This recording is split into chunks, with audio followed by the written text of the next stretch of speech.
Death can come in the strangest ways, and sometimes all it takes is something falling from above. 1 second you're living your normal life, the next, boom. In this video, we're counting down 5 of the most ridiculous deaths ever caused by falling objects. These freak accidents are so bizarre, they almost sound made up, but they're 100% real. Let's get into it. The Department of Wildlife Resources confirms that 58-year-old Lester Harvey Jr. of Phoenix, Virginia, has died from his injuries after being hit by a bear falling from a tree on Monday morning. It was December 9th, 2024, a cold, quiet morning in Lunenburg County, Virginia. For Lester C. Harvey Jr., 58 years old and a father of 5, it was just another day doing what he loved most, hunting. Lester had grown up in these woods. Raised in rural Virginia, he knew the land like the back of his hand. Hunting wasn't just a hobby to him, it was tradition, a way of life passed down through generations. He'd taught his children how to shoot, how to track, how to respect the outdoors, and on this winter morning he was out with a group of friends and family, tracking a black bear. It was routine, familiar, nothing out of the ordinary, until it was. They followed the bear to a tree. It had climbed up high, trying to escape. The group hung back, watching, planning. Then a shot rang out. One clean, loud crack through the cold air. The bear was hit, wounded. And then, without warning, it fell. The massive animal, weighing several hundred pounds, came crashing down like a dark blur from the treetops. Lester was standing just 10 feet away. He didn't even have time to move. In an instant, the bear landed directly on top of him, slamming him to the frozen ground with bone-breaking force. Everything changed in that moment. Panic set in. His fellow hunters rushed to him, shouting his name, trying to move the animal, trying to help. They knew it was bad, worse than anything they'd ever seen. They called for help fast. Paramedics arrived, and Lester was rushed to the hospital, but his injuries were devastating. He held on for 4 days, fought hard, but on December 13th, just weeks before Christmas, he was gone. The Virginia Department of Wildlife investigated. They confirmed what everyone feared. It was a tragic accident. No one's fault, just a terrible twist of fate. Lester's death hit hard, not just for his family, but for the whole community. This wasn't just some man from town. This was Lester, the guy who always had a kind word, who worked with his hands and never backed down from helping someone in need. A man who built homes, fixed fences, and taught his kids how to shoot straight and live right. His son, Josh, said it best. Dad was doing what he loved most, hunting with me and some of his best friends when this happened. I love you, Dad. We made so many great memories together, and I'm grateful for everything you taught me. His daughter, Lindsay, struggled to even put it into words. I'm broken in ways I didn't know I could be, she wrote. Please keep us in your prayers. The grief was deep. Lester left behind his wife, April, 3 sons, 2 daughters, and 8 grandchildren, each of them carrying a piece of his spirit. He was the center of their world, the quiet strength behind every holiday, every Sunday dinner, every lesson learned the hard way. At Mount Carmel United Methodist Church, where he'd spent years lending a hand at community events, people gathered to mourn. Not just his family, but friends, neighbors, old classmates, people whose lives Lester had touched in ways both big and small. His death didn't just seem unfair, it felt surreal. A bear falling from a tree? Who could imagine such a thing? But that's the way it happened. A twist no one saw coming. The kind of thing that makes you realize just how fragile life really is. And yet, even in the heartbreak, his family chose to focus on the life he lived, not the way he died. They remembered the warmth in his laugh, the way he lit up around his grandkids, the way he always showed up. No matter what, he was a protector, a provider, a man who left this world doing the very thing he loved, in the place that made him feel most alive. Lester's story now echoes through Lunenburg like a whisper carried by the winter wind, a reminder of how quickly everything can change, how precious each moment truly is, and how love, real, deep, lasting love, doesn't end when life does. It keeps going, in memories, in stories, in every tree, every trail, every step his children and grandchildren take. Because Lester wasn't just lost that day in the woods, he was remembered. We have continuing coverage this morning of that deadly explosion in Oakwood Village. The blast happened yesterday afternoon at the I. Schumann & Company metal plant. One man was killed in the explosion and another 13 people injured. Witnesses say the explosion could be felt. It was February 20th, 2023, just after 2:15 p.m., when Bedford, Ohio was rocked by an explosion so powerful it could be heard miles away. Inside the I. Schumann & Company metal manufacturing plant on Alexander Road, workers were going about another ordinary shift until the world around them erupted into chaos. The blast came suddenly. The first explosion was small, a warning no one understood, but the second tore through the plant with devastating force. Windows shattered in nearby businesses, cars and parking lots were crushed by falling debris, and a thick column of smoke twisted into the sky, carrying with it the sound of fire alarms, screaming, and pure panic. Among the 14 workers inside was Steve Mullins, a 46-year-old maintenance worker who had given nearly 3 decades of his life to that factory. He had started right out of high school, building a career brick by brick, day by day. He was the kind of man people trusted, the kind of worker who showed up no matter what. But on that day, his loyalty to the plant would cost him everything. When the furnace erupted, molten metal rained down like fire from the heavens. Flames consumed the building in minutes, walls crumbled, and parts of the facility collapsed around the terrified workers. Those who could stumbled out in shock, faces covered in ash, clothes burned, skin blistered. Some barely able to walk, others too stunned to speak. Witnesses from nearby businesses described the explosion as deafening, a sound that stayed in their bones long after the smoke began to clear. Steve was pulled from the wreckage, his body covered in severe burns. Emergency crews rushed him to the hospital, fighting to keep him alive, but despite their efforts, he didn't make it. After nearly 30 years of dedication, his life ended in a moment of fire and steel. His death wasn't just a number in a report. It was a devastating loss for his family, his friends, and his co-workers who had stood beside him for decades. Investigators quickly suspected the cause. Water had leaked onto molten metal inside one of the furnaces, creating a catastrophic steam blast. But what made it worse,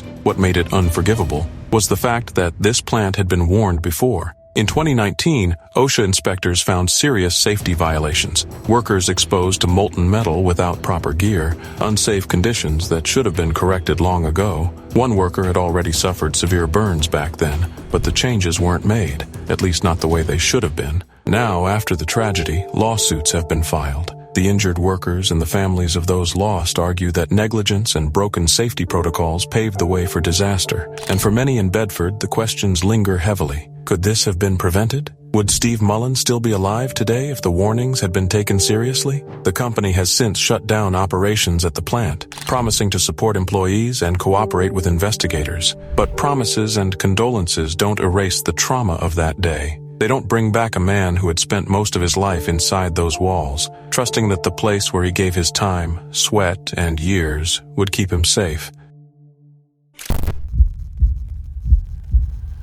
This story saddens me so much more than any human tragedy. Kashi falls the 13 floors. At that very moment, a 75-year-old woman named Marta Espina, she's walking around her neighborhood doing some shopping, and then all of a sudden, Kachi falls directly onto the head of Marta. It was October 24th, 1988 in Buenos Aires, Argentina, a day that started like any other. The sun was out. The city moved at its usual pace and nothing felt out of the ordinary. But within minutes, something so bizarre, so tragic, and so utterly unpredictable unfolded that it left the entire neighborhood in shock. In a high-rise apartment nestled in the Caballito district, a poodle named Cachi was playing with the Montoya family. It was just an ordinary afternoon. One of the children tossed a tennis ball, and it bounced toward the balcony. Cachi, full of energy and completely unaware of the danger, ran after it. But the railing, recently repaired, supposedly safe, gave way. In a heartbeat, Cachi disappeared over the edge. 13 stories below, 75-year-old Marta Espina was taking a quiet walk. She had no reason to look up, no warning, no time. Cactus's body struck her directly on the head with brutal force. The impact was instantly fatal for both of them. A peaceful stroll turned into a moment of horror, and the street was filled with screams and disbelief. But what should have ended there didn't. A crowd gathered, drawn by the chaos. Among them was Edith Sola, 46 years old, who had been walking nearby and stopped, like everyone else, to make sense of the tragedy. She stepped closer, trying to see what had happened. Just then, a city bus came rolling down Rivadavia Avenue. In the confusion, Edith took one step too far into the street. The driver, caught off guard, swerved, but it was too late. The impact threw her to the pavement. Another life lost. More screams, more shock, and still, it wasn't over. Standing nearby, frozen in place, was a man. Just another witness. No one ever learned his name. He had seen it all, the fall, the crowd, the bus. His face went pale. His body trembled. Then, without a word, he collapsed, clutching his chest. A heart attack. Paramedics rushed in, sirens cutting through the chaos, but it was no use. He died there, surrounded by people who could hardly believe what they were witnessing. In just a few short minutes, 4 lives were gone. A dog, a grandmother, a curious bystander, a witness overcome by grief, all linked by a freak accident that began with nothing more than a tennis ball. The story spread like wildfire. Newspapers ran the headline, 4 lives lost in one accident. The strange case of Catchy the poodle. It sounded like fiction, some urban legend cooked up to scare people. But it was very, very real, and for those who were there that day, the memory never faded. Even years later, the tragedy is whispered about in Buenos Aires, in movies, in forums, in late-night conversations. It's brought up as a chilling reminder of how life can change in the blink of an eye. The Montoya family, who adored Catchy, were never the same. No one blamed them, not really, but the guilt hung heavy. How could they have known? How could anyone? One innocent moment, one playful leap, and then devastation. A chain of events no one could have predicted, with consequences no one will ever forget. Life is strange. Death, sometimes even stranger.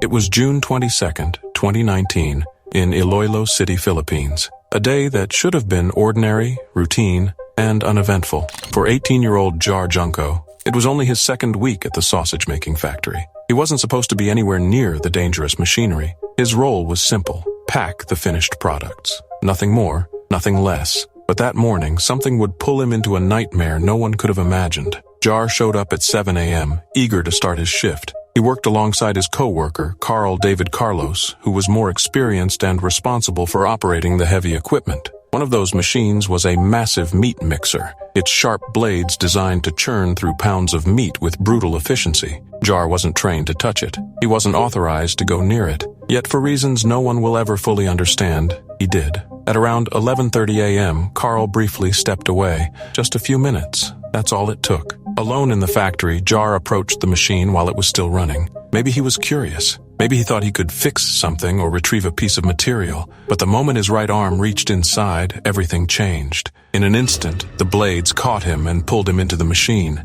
When Carl returned, what he saw would haunt him forever. Jar's legs were sticking out of the mixer. The machine had already stopped, but it was too late. Panicked, Carl tried to shut it down, but there was nothing more he could do. Jar was trapped inside. Emergency responders rushed to the scene, but even for them, saving him was impossible. The machine had to be dismantled piece by piece before they could even remove his body. By the time they pulled him out, Jar was gone. He hadn't been torn apart, as some feared, but authorities confirmed he had likely suffocated, pinned inside by the relentless force of the mixer. He was only 2 weeks into the job. 2 weeks, with no training on that machine, no supervision at that moment, and no second chance. The factory owner later expressed his condolences, describing Jar as hardworking, but admitting his curiosity may have cost him his life. Carl, still shaken, told reporters that the mixer's motor had stalled midway. He believed Jar might have tried reaching inside while it was still moving, not realizing the danger until it was too late. "You cannot reach the switch from there," Carl explained. "It's possible he put his hand near the blades. Police ruled out foul play. Surveillance footage and witness accounts confirmed Jar was alone when the tragedy happened. His death was labeled an accident. But was it really that simple? Because questions linger. Why was an inexperienced teenager left alone near such dangerous equipment? Was the safety training truly enough, or just a formality? Could stricter rules, better supervision, or stronger enforcement of safety protocols have saved him? Or was this a case of youthful curiosity meeting an unforgiving machine? A university student has died after being hit by a falling air conditioning unit. The woman was struck outside of a new Taipei subway station. The air conditioner weighed about 30 kilograms and fell 17 stories as it was being installed. It was a Thursday night, July 20th, 2023 in New Taipei City. There was Huang, a 21-year-old university student. She had just stepped out of a nearby building. It was late, 10:06 p.m., but she was calm, composed, standing quietly near exit 2 of the Xinpu MRT station. She was just waiting for her bus. She had no idea what was coming. High above her, on the 17th floor of a nearby apartment building, an air conditioning unit, 30 kilograms of cold steel and bolts, was barely holding on, unseen, unnoticed. And then, without warning, it fell. The crash was instant. The heavy unit struck her directly. First her head, then crushed down on her legs. The impact was so violent it tore through her body, leaving a gaping wound. Blood pooled on the pavement. Her body was still. A woman who had been standing just feet away screamed. She had only barely avoided being hit herself. Others nearby rushed forward, shocked, helpless. Among them were a few nurses who happened to be passing through. They dropped everything and tried to help, calling for emergency services, trying to stabilize her. But it was already too late. An ambulance arrived and raced her to Far Eastern Memorial Hospital. Huang's life ended that night in a sterile hospital room just hours after she'd set out on what should have been a normal day. The news spread fast. First whispers, then headlines, and finally, heartbreak. Huang was gone. A finance student at National Chengchi University. Bright, talented. Her classmates were stunned. Her professors were devastated. Her family, shattered. No one could understand how something could rip someone from the world like that. Investigators traced the air conditioner to the top of that 17th floor building. It hadn't simply broken loose. It hadn't been pushed. It had been improperly installed. The worker responsible, 31-year-old Li, had been tasked with mounting the unit that day. But he didn't know what he was doing. He wasn't properly trained. He had even called a colleague for advice before the job. He tried to secure the heavy unit to the window frame, but failed. Hours later, gravity finished what negligence had begun. Li confessed. He admitted it, said he hadn't done it right, that he hadn't meant for this to happen, but it did. Authorities charged him with negligent manslaughter. The company he worked for was fined under Taiwan's Occupational Safety and Health Act, but none of that could bring Huang back. What made it all worse was how ordinary the moment had been. Huang wasn't climbing a mountain or skydiving or racing through traffic. She was just waiting for a bus, just living her life, and now she was gone.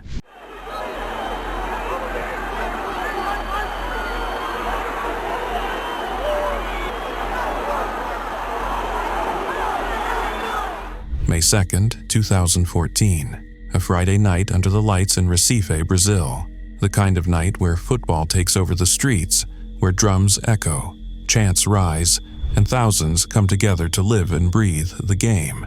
Santa Cruz had just played Parnaíba at the iconic Arruda Stadium. The match ended in a draw, 1-1. Nothing extraordinary on the scoreboard, but what happened after, no one could have predicted. More than 8,000 fans began pouring out into the night, their voices still ringing with the tension of the match. Rivalries were fierce in this part of Brazil. Santa Cruz fans clashed with opposing supporters almost as soon as the final whistle blew. The mood shifted. Cheers turned to shouts, then to screams. In the chaos, a group of enraged Santa Cruz supporters stormed into the stadium restrooms. What they did next was unthinkable. They tore out toilet bowls from the walls, porcelain, heavy, jagged, and dragged them toward the upper stands. And then they threw them. 3 in total were hurled from above, crashing into the crowd below. One found its target. It struck 26-year-old Paulo Ricardo Gomes da Silva, a Santa Cruz fan, a man who had come to the stadium simply to watch his team, just like he'd done many times before.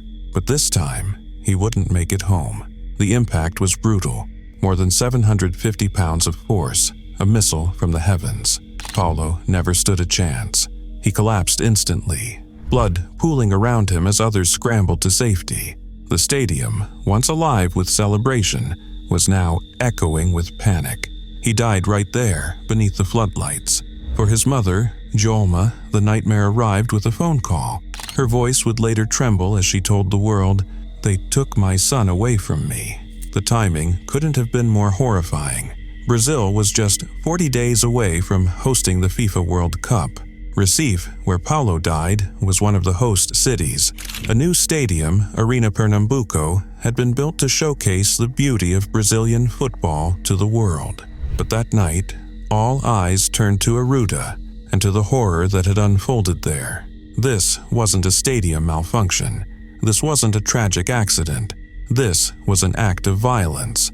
Brazil had always known football passion ran deep, but passion had long given way to rage in certain corners of the sport. Organized fan groups, known for instigating fights and stirring up mayhem, had become deeply embedded in Brazil's football culture. But now, the cost of that culture had become unavoidably real. A young man, dead, a mother, grieving, a nation, ashamed. The Arruda Stadium was shut down. Matches were canceled. Authorities launched an investigation, combing through video footage, trying to identify the killers. But even as they searched for answers, the question haunted every corner of Brazil. How did it come to this? For many, Paulo's death was a brutal wake-up call. A reminder that the sport meant to unite was now capable of dividing in the worst possible way. Stadiums had become battlegrounds. Loyalty had become a license for violence. And as the world prepared to descend upon Brazil for the greatest tournament on earth, faith in the country's ability to protect its own people was shaken. Officials promised tighter security, more patrols, metal detectors, surveillance, but to those who had seen Paulo's lifeless body on the stadium floor, those promises came too late. In the days that followed, his face appeared on posters, news broadcasts, memorials.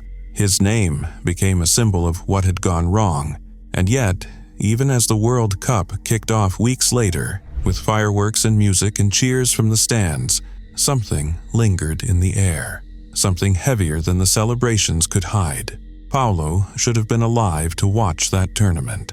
He should have been waving a flag, screaming from a bar, celebrating every goal. Instead, his family mourned in silence, surrounded by flowers and photographs, holding on to memories while the world moved on. That night in Recife wasn't just another case of fan violence. It was the moment when a sport lost its innocence, when a night of football became a night of blood. And even now, all these years later, the questions remain. How many more lives must be lost before the madness ends? How many more families must suffer so a few can feel powerful in the stands? Football is supposed to bring us together, but that night, it tore a hole in the heart of Brazil. And in that silence, after the bowl shattered, after the body fell, after the sirens faded, you could almost hear it. The sound of a nation asking itself how joy had turned to horror and whether it would ever be able to heal. Deep in the Arizona desert near Lake Pleasant, 27-year-old David Grundman and his roommate James Joseph Succi weren't looking for trouble. They were just out there with a shotgun, chasing boredom the way some do, by doing something reckless. The desert stretched out endlessly before them, quiet, dry, and still. It felt like no place at all, just sand, sky, and towering cacti. Giant, silent things that had stood for over a century. To David, the cacti weren't majestic symbols of the desert. They were just targets. He'd fired at one smaller saguaro first, shot after shot, until it cracked and tumbled to the ground like a falling tree. It was satisfying in a careless kind of way, but then his eyes locked on a much bigger cactus. It stood nearly 26 feet tall, ancient and thick, likely older than his grandparents. That didn't matter. He lifted the shotgun again. Shot after shot rang out, echoing across the silent desert. With each blast, the cactus shuddered. What David didn't realize, or maybe didn't care to think about, was just how massive these plants are. A saguaro that size can weigh several tons. Their arms alone, swollen with water, can be as heavy as a motorcycle. And this one had had enough. Then it happened. With a sound no one saw coming, a deep, cracking snap. One of the cactus's massive arms, nearly 4 feet long and brutal with spines, broke free, and in a terrifying instant it came crashing down. James barely had time to shout before it was too late. "Timber!" were the last words David ever heard. The heavy limb slammed into him with crushing force, pinning him beneath it. The spines tore into his skin and the weight alone left him broken and helpless. James froze. There was no one around, no help coming, just the desert, the heat, and the eerie silence that followed. David never made it out. What started as a casual afternoon of messing around in the wild had turned into one of the most bizarre and chilling deaths in Arizona's history. A freak accident? Maybe, but for some it felt like something more, like nature had struck back. The story of David's death spread quickly. People couldn't believe it. Killed by a cactus. It sounded made up, like a twisted campfire tale, but it was real, and it sparked something deeper. A sudden awareness of how little we sometimes understand the places we wander into. These cacti, the saguaros, aren't just background scenery. They're ancient, alive, protected under Arizona law since 1929. They hold water, provide shelter, feed birds, bats, and insects. They grow slowly, taking decades just to sprout a single arm. To destroy one is to undo a century in seconds. David didn't see that. He saw a target, and in return the desert answered. Some people still talk about that day with a sense of awe. Others shake their heads and call it karma. A man who tried to destroy something living, only to be killed by it in the end. Either way, the message is the same. Nature doesn't play games. It watches. And sometimes when pushed too far, it pushes back. The desert may look empty, but it isn't. It's full of life, quiet, still, and waiting. And every once in a while, it reminds us who's really in charge. Owensboro, the Davis County Sheriff's Office saying tonight that one person is dead after an accident involving landscaping equipment. It was November 28, 2022, in Owensboro, Kentucky. A crisp evening when the streets were glowing with the magic of the annual Owensboro Christmas lights display, a tradition that drew thousands of families every year. Children laughed, couples strolled, and for many, it was the beginning of the holiday season. But for 46-year-old Joseph Joey Wesley Mann, that night would end in a tragedy no one in the community could ever forget. Joey had spent years in the tree trimming business. He was dependable, hardworking, and loved by those who knew him. That evening he was on the job, trimming trees near the very lights that would soon become the backdrop for heartbreak. Around 5 p.m., as he worked his way through the branches, something unexpected happened. A strand of holiday lights, tangled deep in the tree, snagged him. What should have been a minor inconvenience turned into something far more dangerous. As Joey tried to free himself, he lost his balance. In one horrifying instant, he fell directly into the wood chipper waiting below. A machine built to rip through heavy branches, steel, and debris showed no mercy. The injuries were catastrophic. By the time emergency responders arrived, it was already too late. The Davis County Sheriff's Office later confirmed there was no foul play, no negligence, no faulty equipment. It was simply a devastating accident, one that shocked the entire town. How could something so ordinary, so routine, turn so deadly in seconds? News of Joey's death spread quickly, and with it came an outpouring of grief. Friends and family flooded social media with tributes. His longtime friend, Gregory Huntley, wrote one of the most gut-wrenching messages of all. "You left behind a river of tears this morning," he wrote, "and that river will grow into an ocean as more people hear the news. God doesn't make men like you anymore. I'm grateful to have had a friend like you." He recalled how they had planned a fishing trip they never got to take, a dream now forever out of reach. His message ended simply, "I will see you again someday." Until then, fly high and keep an eye on us. The Christmas lights that night stayed on, but they glowed with an eerie sadness. The display, meant to bring joy, had become a backdrop for tragedy. Organizers urged visitors to stay away for the evening, to give space for emergency crews. Families who had come for magic instead went home with heavy hearts. Joey's death was more than a freak accident. It was a chilling reminder of how unforgiving machines like wood chippers can be. Studies show dozens of fatal accidents involving them in the U.S., many of them eerily similar. Workers pulled in, trapped, gone within seconds. Despite all the regulations, despite all the training, when something goes wrong around a machine like that, there is no time to react. For Joey, it all started with a single strand of Christmas lights. Something so small, so harmless, set off a chain of events that ended his life. And now, every holiday season, when the Owensboro lights flicker to life, they carry a weight they never did before. They shine not just with festive joy, but as a quiet tribute to the man who worked beneath them. A man taken too soon, in a way no one could have imagined.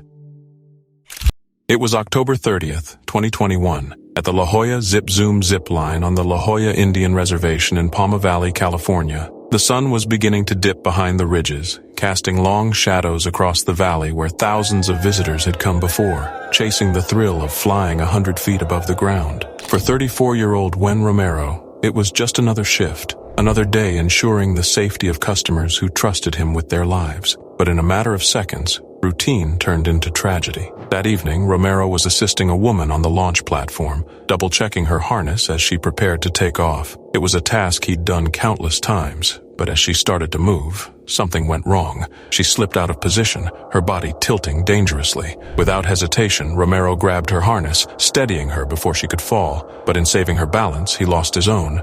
Both were suddenly dangling over the valley, suspended nearly 100 feet in the air. The zipline stretched for more than half a mile, capable of carrying riders at speeds over 50 miles per hour. But for Romero, there was no thrill in this moment, only a terrifying realization. The line was never meant to hold two people like this. Their combined weight could strain the cable. Something had to give. And so, in one split-second decision, Romero did the unthinkable. He let go. The woman remained safely secured, her life spared. But Romero plummeted nearly 70 feet to the ground below. When emergency crews from CAL FIRE reached him, he was still alive, battered and broken. They worked desperately, rigging ropes and lifting him out before airlifting him to Sharp Memorial Hospital. Doctors fought for 2 days to save him, but on November 1st, 2021, Romero's injuries claimed his life. The woman he saved walked away unharmed, alive because of his sacrifice. In the days that followed, tributes poured in. To those who knew him, Romero wasn't just a worker, he was a father, a friend, and now,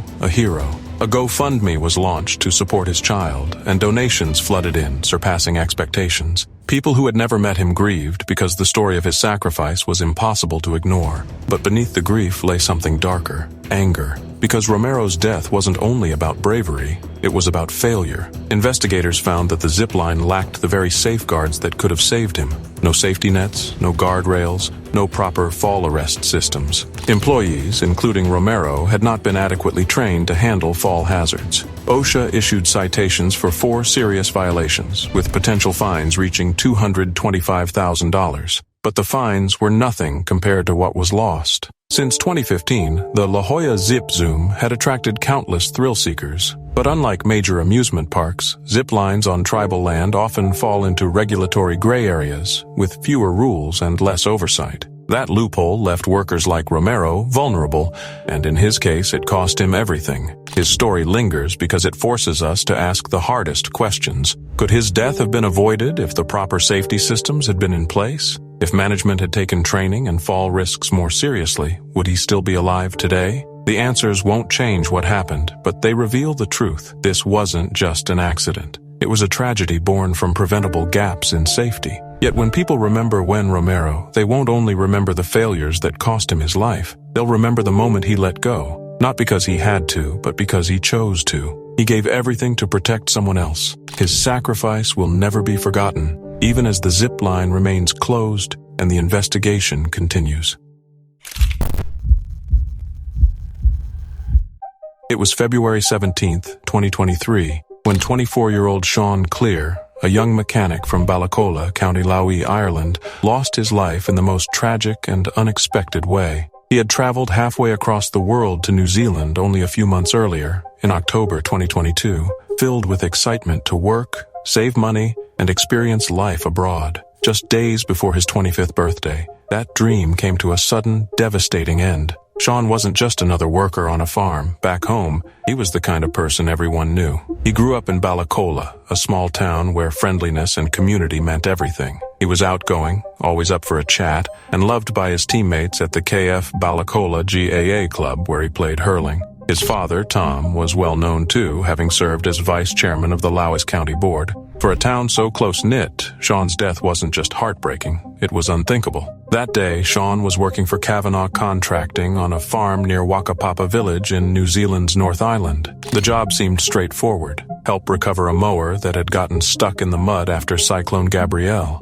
A digger was brought in to lift it, and Sean was there steadying the mower. But in an instant, everything went horribly wrong. The digger's boom made contact with an overhead power line carrying 33,000 volts of electricity. The current surged through the machine, and Sean, standing nearby, became the path for that deadly energy. The shock was immediate. It killed him instantly, leaving his co-workers frozen in horror. For his family and friends back in Ireland, the news hit like a thunderbolt. A young man so full of life, with everything ahead of him, was gone in an instant because of a mistake that could have been prevented. Investigators later revealed that Kavanagh Contracting had failed in some of the most basic safety precautions. They hadn't even identified the power lines as a hazard. No risk assessment, no spotter to guide the machinery, nothing to stop what happened that day. Because of this negligence, the company was fined $25,000 and ordered to pay $100,000 in reparations. But money meant nothing compared to the life lost. In the days after,